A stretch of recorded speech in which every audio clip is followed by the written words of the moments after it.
கர்த்தருக்கு ஸ்தோத்திரம் உண்டாவதாக. இந்த ஒரு ஸ்பெஷல் எபிசோடுக்கு உங்கள் எல்லாரையும் நான் வரவேற்கிறேன். இன்றைக்கு நம்ம ரொம்ப முக்கியமாக புதிய வருஷத்தை குறித்து பேச போகிறோம். நாளைக்கு நம்ம 2026க்குள்ளே பிரவேசிக்க போகிறோம். இந்த காரியங்களை குறித்து புதிய வருஷத்துக்குள்ளே நம்ம எப்படி போகணும், எப்படி நம்முடைய ஆவிக்குரிய வாழ்க்கையில் நம்ம ஆயத்தம் ஆகணும் அப்படின்னு சொல்லி இந்த காரியங்களை குறித்து புதிய ஆண்டை குறித்து அருமையான பிரதர் இடத்துல பேசி நம்ம தெரிந்து கொள்ளலாம். Price Lord brother. பிரதர், இப்போ நாளைக்கு 2026 புதிய வருஷத்துக்குள்ள போறோம்.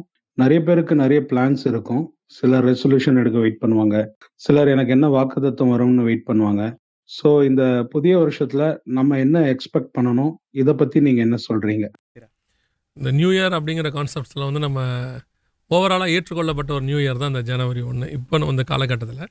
ஆனால் இதுவே நீங்கள் பார்த்தீங்கன்னு சொன்னால் பைபிளோட நியூ இயருக்கும் இதுக்கும் சம்மந்தப்படாது. நமக்கு பைபிள்லேயே 2 நியூ இயர் இருக்குது. ஒன்று வந்து ஆதாம்லேருந்து படைக்கப்பட்டதான ஒரு வரலாறு கணக்கு ஒன்று வச்சுருக்காங்க, யூதர்கள் வச்சுருக்கிறாங்க. அது சிவிலியன் கேலண்டர் அந்த மாதிரி சொல்லுவாங்க.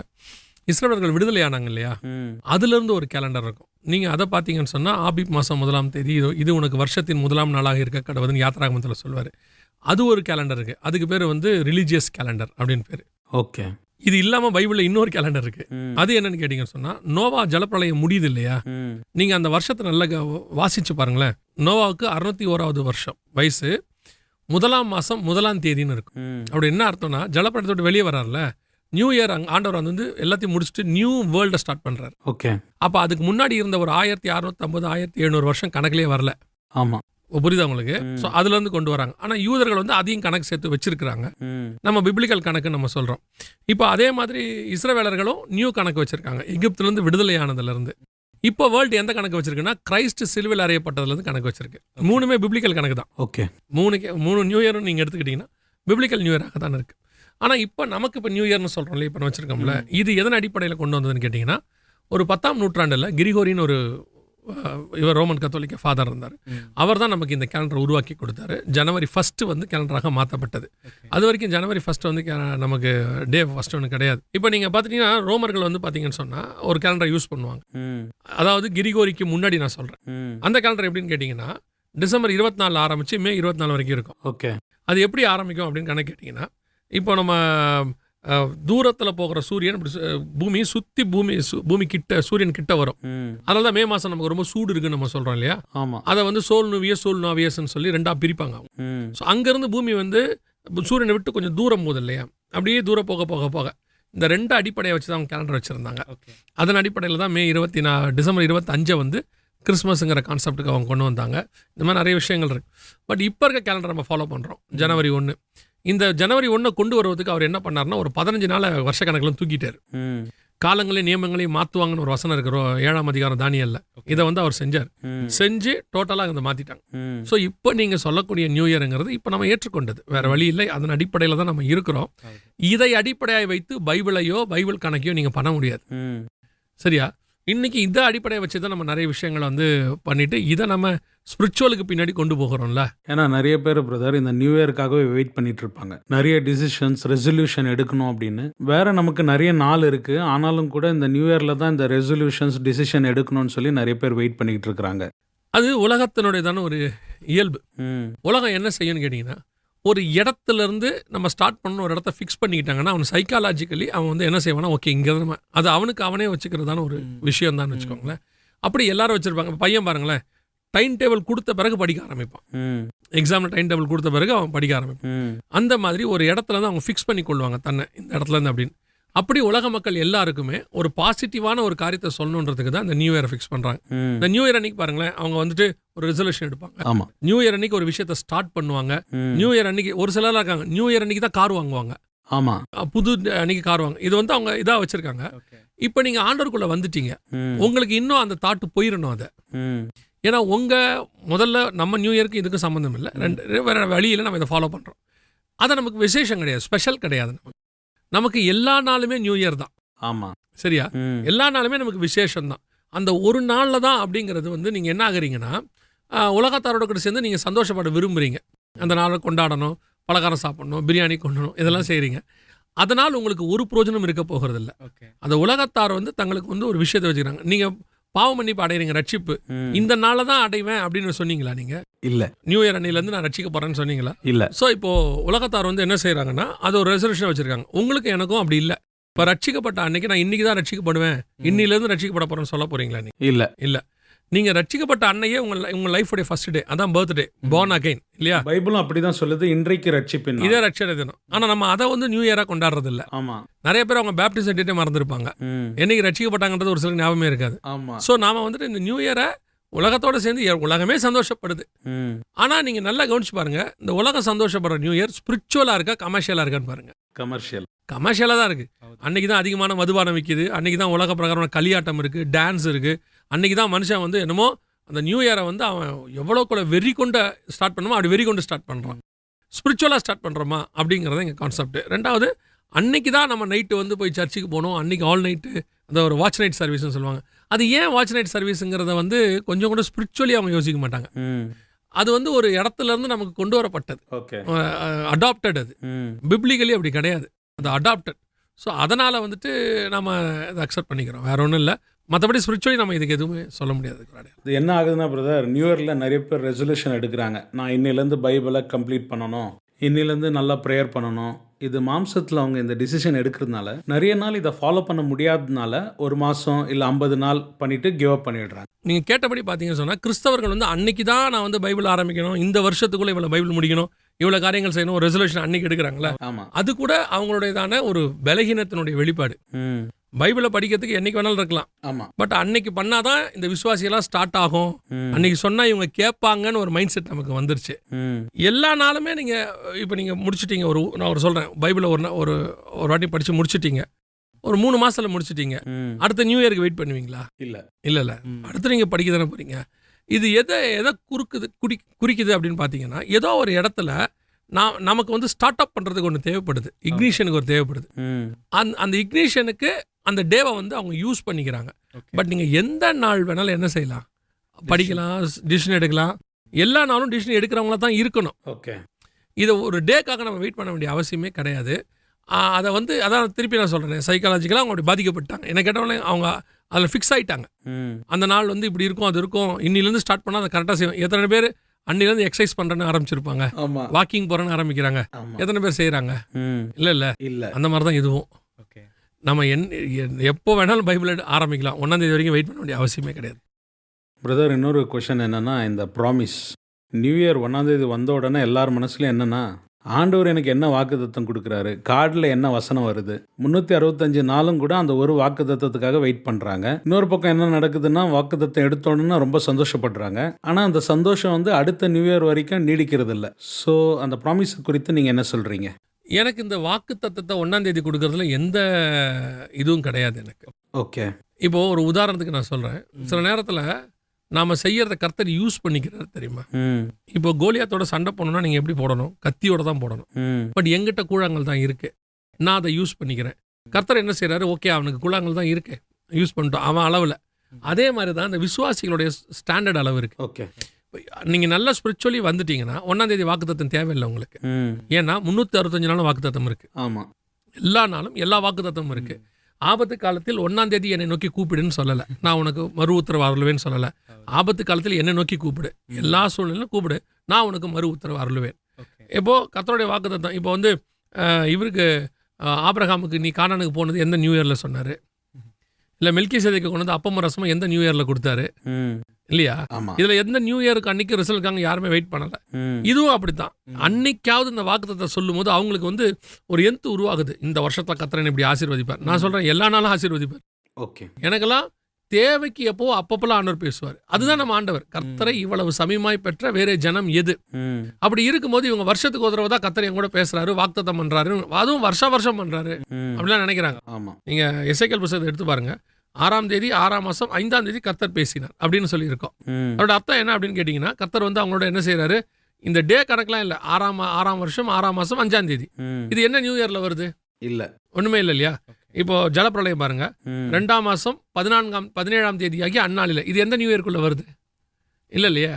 ஸோ நான் எதுக்கு சொல்ல வரேன்னா, அந்த நாளில் கொடுக்குற வாக்கு தத்துவம் இது ஒரு பீரியடில் ஏதோ ஒரு நன்மைக்கு தான் ஆரம்பிச்சது. நான் பார்த்த வரைக்கும் கிறிஸ்தவத்தில் இன்றைக்கி இருக்க பாரம்பரியம், ட்ரெடிஷன், மக்களை மூட நம்பிக்கையாக்குற எந்த ஒரு விஷயமும் ஒரு காலத்தில் நன்மைக்காக ஆரம்பிக்கப்பட்டதாக இருந்துச்சு. அது நாளடைவில் என்னவாயிடுச்சுன்னு கேட்டிங்கன்னா மிஸ்யூஸ் பண்ணப்பட்டு விட்டது. கிதியோன் வந்து ஒரு ஏபோத் செய்வார். அந்த ஏபோத் பார்த்தீங்கன்னு சொன்னால் நல்ல விஷயத்துக்காக தான் அவர் செய்வார். பின்னாட்கள் அது கண்ணியாக இருந்ததுன்னு இருக்கும். இப்போ ஆண்டவர் வந்து ஒரு வங்கல சர்ப்பத்தை வந்து வனாந்தரத்தில் உயர்த்தி பிடிக்க சொன்னார். அவர் சொன்ன நோக்கம் நல்ல நோக்கம். எசேக்கியா ராஜா காலம் வரைக்கும் அந்த வெங்கல சர்ப்பம் பார்த்தீங்கன்னு சொன்னால் விக்கிரகமாக அவங்களுக்கு மாறி இருந்துச்சுன்னு இருக்கும். ஒரு நல்ல விஷயம் நமக்கு எப்படி மாறுது. இதே மாதிரி தான் இவங்க சொன்ன வாக்கு தத்தங்கள். இந்த வாக்கு தத்தம் 1ஆம் தேதி கொடுக்கறதுங்கிறது இப்போ எப்படி ஆயிடுச்சுன்னா என்னை பொறுத்த வரைக்கும் குறி கேட்குற மாதிரி ஆயிடுச்சு. அன்னைக்கு 1ஆம் தேதி ஆனால் வாங்கணும், அந்த வாக்கு தத்த அட்டைக்கு அடிச்சுப்பாங்க, கேலண்டருக்கு அடிச்சுப்பாங்க. அது கிடைக்காட்டி அவங்களுக்கு என்னவோ மாதிரி ஆயிடும். சரி, வாங்கி கொண்டு போய் அந்த வாக்கு தத்தை நீங்கள் சுதந்திரிக்கிறீங்களா? அந்த வாக்கு தத்தை இப்போ பாருங்க, பனியும் மழையும் பெய்யாது என்று எலியா சொன்னார். அதுக்காக கருத்தாய் ஜெபம் பண்ணினான்னு இருக்கு யாக்கோபுல. ஒரு விஷயத்த சொன்னா அதுக்கு ஜெபம் பண்ணணும், அப்பதான் அதை சுதந்திரிக்க முடியும். இவர் எங்க இருக்கு? ஆண்டவர் கானான் தேசத்துக்கு போனாரு. இப்போ இவர் விண்ணப்பம் பண்றாரு, எதனால நான் சுதந்திரத்துக் கொள்வேன். அப்பதான் அதுக்கு பதில் கிடைக்கும். இவங்க வாக்கு தத்தத்தை வாங்கிட்டு போயிடுவாங்க, வாங்கிட்டு போய் கேலண்டர் போட்டுருவாங்க. அந்த கேலண்டரை மாற்ற கூட மாட்டாங்க இவங்க யாரும். ஜனவரி மாதம் போய் மாற்றுறாங்களே, அடுத்த ஜனவரி புது கேலண்டர் வர வரைக்கும் இவங்க வீட்டில் ஜனவரியாக தான் இருக்கும் அந்த வாக்கு தத்தம். பிப்ரவரி மார்ச் வரவே வராது. அப்போ அந்த வாக்கு தத்தோட ஸ்பெஷாலிட்டி என்ன?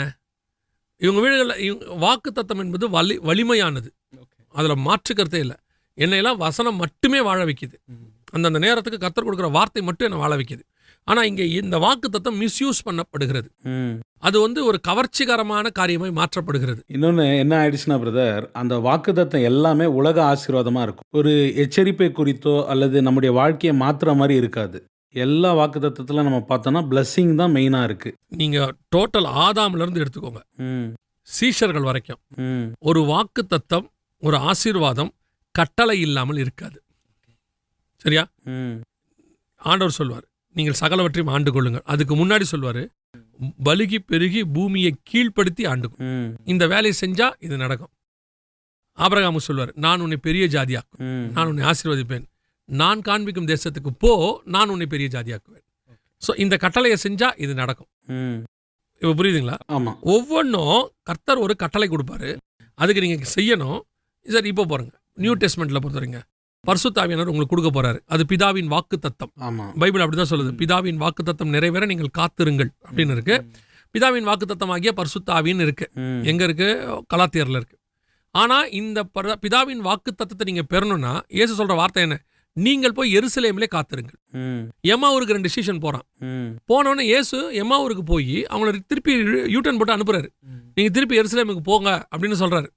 ஏன்னா அங்க இருந்தாதான் இந்த வாக்கு தத்தம் உனக்கு நிறைவேறும். இப்போ ஈசாக்க, நான் காண்பிக்கும் மலையில் ஒன்றில் போய் அவனை அவனை பலியிடு. அப்ப என்ன அர்த்தம்? இங்கேயே உன் பையனை கொடுன்னு, நான் குறிக்கிற இடம், அதான் கட்டளை. ஒரு கட்டளைக்கு நீங்கள் கீழ்ப்படிந்தால் ஒரு வாக்கு தத்தம் நிறைவேறும். இன்னைக்கு வாக்கு தத்தம் என்பது கட்டளையே கிடையாது. இன்னும் சொல்ல போனா சில வாக்கு தத்தங்களை கிள்ளி நடுவுல இருந்து எடுத்துக்கிறாங்க.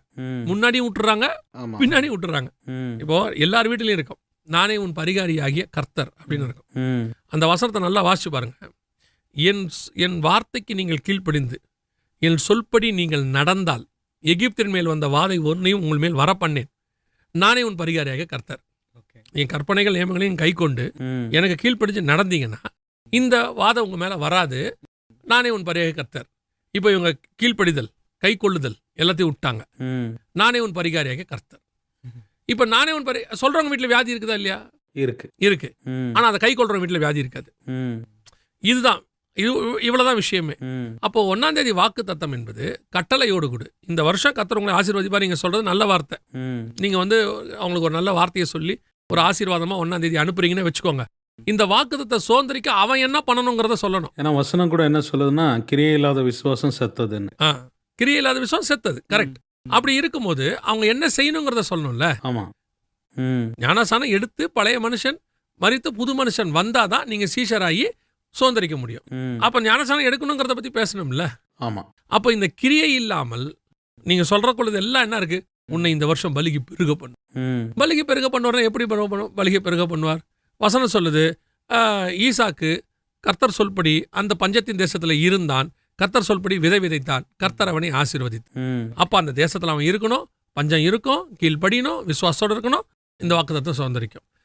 இப்ப நாம இந்த வாக்கு தத்தங்களுக்கு பின்னாடி எப்படி ஆயிட்டோம்னா, இயேசுவை ஏற்றுக்கொள்றதுக்கு முன்னாடி நம்ம இந்த நல்ல வார்த்தைக்காக யாரையாவது போய் பார்ப்போம். ஆமா. கிளியை போய் பார்ப்போம். கிளியிலேருந்து கம்ப்யூட்டர் வரைக்கும் இருக்கு, எல்லாரையும் போய் பார்ப்போம். இந்த ஏதாவது ஒரு நல்ல வார்த்தை கிடைக்காது. அதே இடத்துக்கு இப்போ சர்ச்சை கொண்டு வந்து நிறுத்திட்டாங்க இவங்க. அதுவும் 1ஆம் தேதியை கொண்டு வந்து நிறுத்திட்டாங்க. 1ஆம் தேதி என்ன வாக்கு தத்தம், இந்த அட்டை என்ன.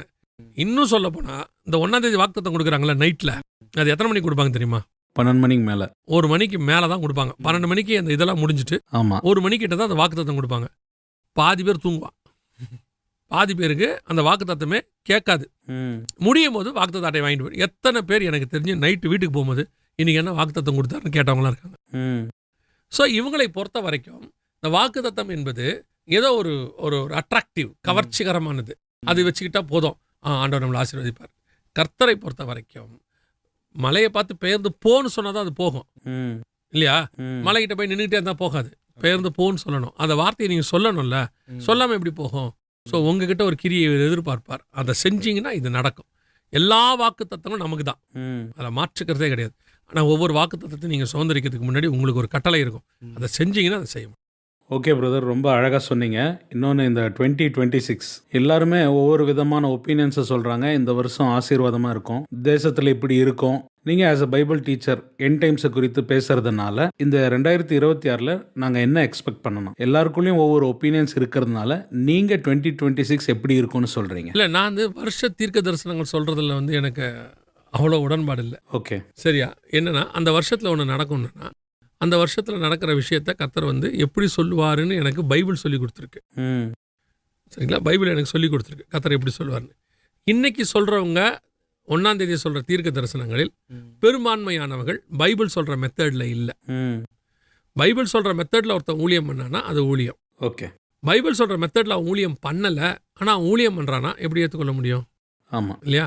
அதே மாதிரி தான் இப்போ இவங்க சொல்லக்கூடியதான ஜனங்களுக்கு இந்த வருஷம் இப்படி நடக்கும் அப்படின்னு சொல்லக்கூடியது இருக்குல்ல, அதில் பெரும்பான்மையானவைகள் கர்த்தர் சொல்கிறது இல்லை. என்னை பொறுத்தவரை கர்த்தர் இப்படித்தான் சொல்லுவாருன்னு டோட்டல் பைபிளில் இருக்குது. எல்லா காலகட்டத்திலும் நோவா கிட்ட ஆரம்பிச்சிருக்காரு, ஏனோக்கு கிட்ட ஆரம்பிச்சிருக்காரு. அங்கே ஆரம்பித்த தேவன் வெளிப்படுத்தின விசேஷம் வரைக்கும் நமக்கு சொல்லியிருக்கிறார்.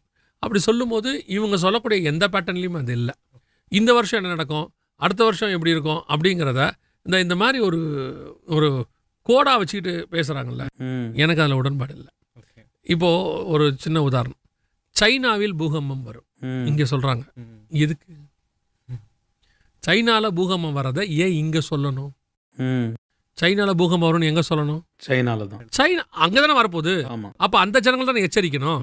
அப்போ அந்த ஜனங்களை எச்சரித்து என்ன பண்ணணும்? அந்த பூகம்பம் வராமல் தடுக்கிறதுக்கு ஜெபம் பண்ண சொல்லணும். இல்லைன்னா அந்த பூகம்பத்தில் தப்பிக்கிறதுக்கான வழி அவங்களுக்கு சொல்லிக் கொடுக்கணும். அதுதானே அந்த தீர்க்க தரிசனத்தினுடைய நோக்கம். கர்த்தர் ஒரு தீர்க்க தரிசனம் ஏன் சொல்கிறாருன்னா, இது நடக்க போகுதுன்னா நடக்க போதுங்கிறதுக்காக இல்லை, நடக்காமல் நீங்கள் பத்திரமா உங்களை பார்த்துக்கோங்கன்றதுக்காக தான். இப்போ நினிவேக்கு ஏன் சொன்னார் ப்ராஃபஸி? அவங்க சாவணுன்றதுக்காக சொன்னாரா? இல்லை, காப்பாற்றணுன்றதுக்காக சொன்னார். ஆமாம். ஈச் அண்ட் எவ்ரி ப்ராஃபஸியோடைய பின்புலம் இவ்வளவு தான். Okay. Each and every prophecy உங்களை காப்பாற்றுவதற்காக பக்தி விருத்திக்கு எதுவாக உரைக்கப்படுகிறது. எந்த ப்ராஃபஸியுமே என் சுயலாபத்துக்கு உரைக்கப்படலை. பிரதர் சொன்னாரு நடந்துச்சு, பிரதர் சொன்ன மாதிரியே நடந்துச்சுன்றது புக்கில் போடுறதுக்கு கர்த்தர் எனக்கு சொல்லவே இல்லை. அந்த தீர்க்கதரிசன விளைவு என்ன? அவனை திருத்துவது, அவனை மாற்றுவது. அவன் மாறிட்டானா அது நடக்காது. இப்போ இங்கே என்ன பிரச்சனை தெரியுமா? அது நடக்கணும், அப்போ அவன் என்ன செய்யக்கூடாது? அவன் மாறக்கூடாது. ஆமாம், அதான் இன்னைக்கு ஊழியக்காரனோட நினைப்பு. ஒரு ஒரு ஒரு தீர்க்கதரிசனம் சொன்னால் அது நடக்கலைன்னா ஊழியக்காரனுக்கு பாதிப்பு. இவர் சொன்னாரு நடக்கலை, ஜனங்க என்ன செய்வாங்க? இவரை கேவலமாக பேசுவாங்க. அதனால இவர் நினைக்கிறாரு, நான் சொன்னது நடக்கணும். ஆனால் பரலோகம் என்ன சொல்லுது? நீ சொன்னது நடக்காம அந்த ஜனங்க பாதுகாக்கப்படணும், அந்த இருதயம் உனக்கு இருக்கணுங்கிறார் ஆண்டவர். கர்த்தர் எலியா கிட்ட சொன்னார், ஆகாப் சாக போறான்னு சொன்னார். ஆமா. இப்போ எலியா போய் ஆகாப்பிட்ட சொல்றாரு, நீ சாக போறேன்னு. ஆனா ஆகாப் அழுகுறான், கர்த்தர் அவனை மன்னிச்சிட்டாரு. இப்போ எலியா சொன்னது நடந்துச்சா இல்லையா? நடக்கல. எலியா யாரு? தீர்க்கதரிசி, பயங்கரமான தீர்க்கதரிசி. சொன்னது சொன்னா நடக்கும், அப்படியே பின் பாயிண்ட். இப்போ ஜனங்க என்ன சொல்லுவாங்க? எலியா சொன்னது நடக்கல. எலியா முந்தி மாதிரி இல்லைங்க. எலியா சொன்னா மழை பெய்யும், எலியா சொன்னா பனி பெய்யும், எலியா சொன்னா பெய்யாது. அப்படிப்பட்ட எலியா கர்த்தர் ஆகாப் சாவான்னு சொல்லியிருக்கிறாரு. ஆகாப் சாவலியே. அவன் வீட்டுக்குள்ள ஜெபம் பண்ணது இவங்களுக்கு தெரியாது, அவனை வீட்டுக்குள்ள மன்னிச்சதும் இவங்களுக்கு தெரியாது. ஆமா. இப்ப எலியாவோடைய ப்ரொஜெக்ஷன் எப்படி? அவர் ஒரு பெரிய ப்ராஃபட். இப்ப இதை எந்த எலியாவும் விரும்புறது இல்லை. ஆமா. இவங்க என்ன நினைக்கிறாங்க? யோனா ஜனங்க மாதிரியே, யோனா இருக்கான்ல அவன மாதிரியே, நான் சொன்னேன் அது நடக்கணும். ஆமா. நடக்காட்டி உங்களுக்கு வருத்தமாயிடும். நடந்தா சந்தோஷப்படுறாங்க. எப்படி சந்தோஷப்படுவீங்க? ஆமா. நீங்க சொல்லி 1,20,000 பேர் செத்துட்டான், நீங்க சந்தோஷப்படுவீங்களா? இல்ல. அப்ப மோசேயோட இருதயமும் உங்க இருதயமும் வெவ்வேறாக இருக்கு. ம். அவன் ஒருத்தர் கூட சாவக்கூடாதுன்னு நினைக்கிறான். நீங்க எவனா செத்து நான் சொல்லிட்டு அவன் சாவணுன்றான் இவன். ம். அதான் தீர்க்கதரிசி டிஃபரன்ஸ். இன்னைக்கு தீர்க்க தரிசனம் என்பது இவ்விதமாய் தான் உரைக்கப்படுது. ஏன்னா தீர்க்க தரிசனத்து மூலமா ஜனங்க மனம் திரும்பணும், அதுதான் கர்த்தருடைய நோக்கமா இருக்கு. அதுதானே ப்ரொஃபஸி. வேற எதுக்கு தீர்க்க தரிசனம்? ஆமா. இன்னைக்கு என்ன நடக்குது? இவங்க எல்லாருமே தீர்க்க தரிசனத்தை ஒரு கிஃப்ட், ஒரு வரம், அதை தன்னுடையதான ஊழியத்துக்கான ஒரு கமர்ஷியல் ப்ராடக்ட் அல்லது ஒரு விளம்பர மாடல் இருக்குல்ல, ஒருத்தர் அந்த விளம்பர மாடல் அதுக்கு அவங்க யூஸ் பண்றாங்களா அவங்க ப்ராடக்டை விற்கிறதுக்கு.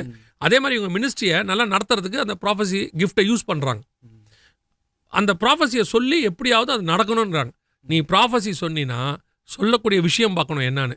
அந்த விஷயம் அழிவுக்குரியதா இருந்துச்சுன்னா அழியக்கூடாதுன்னு நீ ஜெபம் பண்ணணும். நிச்சயமா. அந்த ஜனங்க மனம் திரும்பணும்னு ஜெபம் பண்ணணும். இன்னைக்கு அது நடக்குதா? சரி, ஒரு வருஷம் ஆரம்பிக்கும் போது தீர்க்கதரிசனம் சொல்றீங்க, வருஷம் முடியும் போது அது எல்லாமே நடந்துச்சா? யாரும் இதை செக் பண்றது இல்ல. யாருமே செக் பண்ணி பார்க்கறது இல்ல. ஸோ இந்த வருஷம் முடிஞ்சு திருப்பி அடுத்த வருஷம் ரொட்டீனா ரிப்பீட்டா ஒரு 20-30 தீர்க்கதரிசனத்தை அடிச்சு விடுறது. சைனால ஆகும், ஜப்பான்ல ஆகும். நீங்க பைபிள் எடுத்து பாருங்க. நினிவேக்கு தீர்க்கதரிசனம் சொன்னா யோனா எங்க இருக்கணும்? நினிவேல இருக்கணும். ராஜாவுக்கு தீர்க்கதரிசனம் சொன்னா இவன் போய் யாரை போய் பார்க்கணும்? ராஜாவை. அப்போ ஜப்பானுக்கு தீர்க்கதரிசனம் சொன்னா நீங்க எங்க இருக்கணும்? ஜப்பான்ல. நீங்க கர்நாடகாவில் உட்காந்துட்டு சொன்னா எப்படி சரியாகும்? ஆமா இல்லையா? பைபிள் கணக்குப்படி இப்போ யோசிச்சு பாருங்க. ஆவிக்குள் என்னை வனாந்தரத்துக்கு கொண்டு போனார், ஆவிக்குள் என்னை எலும்புகளின் பள்ளத்தாக்குக்கு கொண்டு போனார், ஆவிக்குள் என்னை பரலோகத்திற்கு கொண்டு போனார். எங்க ப்ராஃபஸி சொல்லணுமோ அந்த இடத்துக்கு கூட்டு போயிடுற ஸ்பிரிச்சுவலி. ஆமா, நீங்க அங்கெல்லாம் போய் சொல்லணும் இதை. ஆமா. அப்போ உங்க நோக்கம் தப்பா இருக்கு, நீங்க சொல்ற இடம் தப்பா இருக்கு. இந்த ப்ராஃபஸியால் நீங்க என்ன செய்ய விரும்புறீங்கன்னா உங்க ஊழியத்தை வளர்க்க விரும்புறீங்க, அதை எக்ஸ்போஸ் பண்ண விரும்புறீங்க. நான் இப்பயும் சொல்றேன், தீர்க்கதரிசனம் அற்பமாய் நான் எண்ணல. தீர்க்கதரிசனம் வரம் உண்டு, நாடுகிறோம். நம்ம அந்த தீர்க்கதரிசனத்தை தூக்கி பிடிக்கிறோம். ஆனால் நீங்கள் என்ன தீர்க்கதரிசி, இது என்ன தீர்க்கதரிசனம் உங்களுக்கு தெரியணும். தெசலோனிக்கேயர்ல சொல்றாரு, ஆராய்ந்து பார்த்து நலமானதை பிடித்துக் கொள்ளுங்க. ஸோ இட்ஸ் ஃப்ரம் காட் அப்படின்னு உங்களுக்கு தெரியணும், அவ்வளோதான். ஓகே, அது கர்த்தர் சொல்றாரு, நடக்குது. ஸோ இந்த வருஷத்தை பொறுத்த வரைக்கும் இப்படி நடக்கும் அப்படி நடக்குங்கிறது எனக்கு உடன்பாடு இல்லை. தனிப்பட்ட முறையில் என்ன கேட்டிங்கன்னு சொன்னால் நடக்கிற சம்பவங்கள் பிப்ளிக்கலி பார்க்குறோம். பிப்ளிக்கலி பார்க்கும்போது இந்த தீர்க்க தரிசன காரியங்கள் இப்போ எருசலேம் நம்ம கண்ணுக்கு முன்னாடி வந்துச்சு. ஸோ இப்போ அடுத்து ஒரு வாருக்கான மேகம் சூழ்ந்துருக்குது. இந்த வார் ஒன்று நடக்க வேணும்னு பைபிளில் இருக்குது. இது இருக்கலாம், அவ்வளோதான் நம்ம சொல்ல முடியும். நான் ப்ராஃபட் கிடையாது. ஒருவேளை சில ப்ராஃபட்ஸ் வந்தால் இந்த வசனத்தை இந்த மாதிரி நடக்குதுன்ற துல்லியமாக சொன்னாங்கன்னா we will going to accept. அவங்க 19 அடிச்சு விட்றாங்க. அதான் இப்போ முக்கியம். கொரோனா வந்த பிறகு எல்லா வருஷமும் தீர்க்கதரிசனத்தில் பாருங்க, இந்த வருஷம் ஒரு பெரிய கொள்ளை நோய் வரும். கொரோனாக்கு முன்னாடி அப்படி ஒன்று இல்லவே இல்லை. ஆமாம் இல்லையா? இப்போ எல்லா ப்ராஃபட் பாருங்க, அநேகர் கொள்ளை நோயினால் அவர்கள் மடிய போகிறார்கள். ரேண்டமாக இருக்கு. இப்பவும் சொல்கிறேன், ப்ராஃபஸி எனக்கு குறைச்சி மதிப்பிடலை. சரியாய் சொன்னால் we are going to accept. நான் மக்களுக்கு சொல்ல விரும்புகிறேன், விசுவாசிகளுக்கு, இந்த மாதிரி தீர்க்கதரிசனங்களுக்கு பின்னாடி போகாதீங்க. உங்களுக்கு தீர்க்கதரிசனம் வேணுமா, முழங்கால் போடுங்க, ஜெபம் பண்ணுங்க, கர்த்தர் உங்களோட கூட பேசுவார். உங்ககிட்ட கர்த்தர் பேசுறதுக்கு நிறைய வழி இருக்குது. நல்ல வேதம் வாசிங்க, கர்த்தர் உங்களோட பேசுவார். வசனத்தின் வழியாக பேசிடுவார். உங்கள் சபைக்கு ஒழுங்காக போங்க, உங்களோட ஊழியக்காரர் வழியாக கர்த்தர் கரெக்டாக பேசுவார். இல்லை நல்லா ஜெபம் பண்ணுங்க, கர்த்தருடைய சத்தத்தை நீங்கள் கேட்க முடியும். இல்லையா, நல்லா தூங்குங்க, சொப்பனத்திலேயாவது கர்த்தர் பேசுவார். இதை விட்டுட்டு இந்த மாதிரி நீங்கள் தீர்க்கதரிசிகளுக்கு பின்னாடி 1ஆம் தேதி போறிய, அதோட அந்த தீர்க்கதரிசி அவங்க மறந்துடுவாங்க. ஆமாம், அது அநேகர் உங்களை வஞ்சிக்கிறதுக்கும் ஏமாத்துறதுக்கும் காரணமாக. பிரதர், ஃபைனலி 2026 நம்ம பார்க்குறோம். எல்லா இடத்துலையும் ஆண்டவர் சொன்ன அடையாளம் தெளிவாக நிறைவேறுது. So each and every believer கர்த்தருடைய வருகைக்கு எப்படி ஆயத்தப்படணும் அப்படின்னு நீங்கள் சொன்னீங்கன்னா அது கொஞ்சம் யூஸ்ஃபுல்லாக இருக்கும். எல்லா வருஷம் வரைக்கும் நம்ம காத்தான் இருக்கிறோம். இந்த வருஷம் கர்த்தர் வருவார்னு எதிர்பார்த்துருக்கிறோம். இந்த வருஷத்தில் எப்போ வேணாலும் வருவார். ஸோ சபையானது ஒரு மணவாளனை சந்திப்பதற்கு, ஒரு மணவாட்டி எப்படி ஈவினிங் மேரேஜ் இருக்க போதுன்னா அவள் எப்படி மத்தியானத்துலேருந்து ரெடி ஆவாங்க, சிலர்லாம் காலையிலேருந்து ரெடி ஆவாங்க, ஒரு சிலர்லாம் முன்னாடியே பர்ச்சேஸ் பண்ணுவாங்க, ஷாப்பிங் பண்ணுவாங்க, எல்லாம் பண்ணுவாங்க, பத்திரிக்கை கொடுப்பாங்க. அது ஒரு ஆயத்தம். அந்த மாதிரி நீங்கள் ஆயத்தப்படணும். அதுலேயும் குறிப்பாக அந்த கல்யாண நேரம் நெருங்க நெருங்க நெருங்க அவங்க பார்த்தீங்கன்னா ஒரு படப்படப்போட ஆயத்தம் ஆகிட்டே இருப்பாங்க. கடைசியாக ஒரு செக்அப் பண்ணுவாங்க, எல்லாம் போட்டுட்டு முகம் நல்லா இருக்கா அது எல்லாம் பார்ப்பாங்கல்ல. அந்த மாதிரி மனவாட்டி தன்னை ஆயத்தம் பண்ணினால்னு இருக்கு. ஒவ்வொரு சர்ச்சுமே கர்த்தரை சந்திக்க ஆயத்தப்படுங்க. இந்த வருஷம் நடக்கட்டும். ஆண்டவர் சொல்றாரு, யுத்தங்களையும் செய்திகளையும் கேள்விப்படுவீர்கள், இவைகளெல்லாம் சம்பவிக்க வேண்டியதே. அது பாட்டு நடந்துட்டு போகுது. அது உங்களை பாதிக்காதபடி அவர் பாதுகாத்துக் கொள்வார். அதில் மாற்று கருத்து கிடையாது. என்ன நடந்தாலும் அவர் வாதை உன் கூடாரத்தை அணுகாது, பொல்லாப்பு நேரிடாது, பாதுகாத்துக் கொள்வார். நம்ம வேலை என்ன? அங்கே தலைப்புல சங்காரம் ஆகுது, எகிப்தில் என்னவோ பண்ணிட்டு போகிறான். நம்ம வேலை என்ன? பஸ்கா ஆசாரிக்கணும். நம்ம உட்காந்து கீரையை கொடுக்கணும். நம்ம உட்காந்து தடியை பிடிக்கணும், நம்ம உட்காந்து அந்த பாதரட்சர் அந்த வேலையை நம்ம பண்ணிட்டு போயிட்டே இருந்தோம்னா எல்லா வருஷமும் கர்த்தரோட நியூ இயர் தான் வருக வர வரைக்கும். ரொம்ப சந்தோஷம் பிரதர். தீர்க்க தரிசனம், வாக்கு தத்துவம் இது குறித்தான ஒரு தெளிவை எங்களுக்கு கொடுத்தீங்க. இந்த நிகழ்ச்சிக்கு வந்ததுக்காக நன்றி. சந்தோஷம்.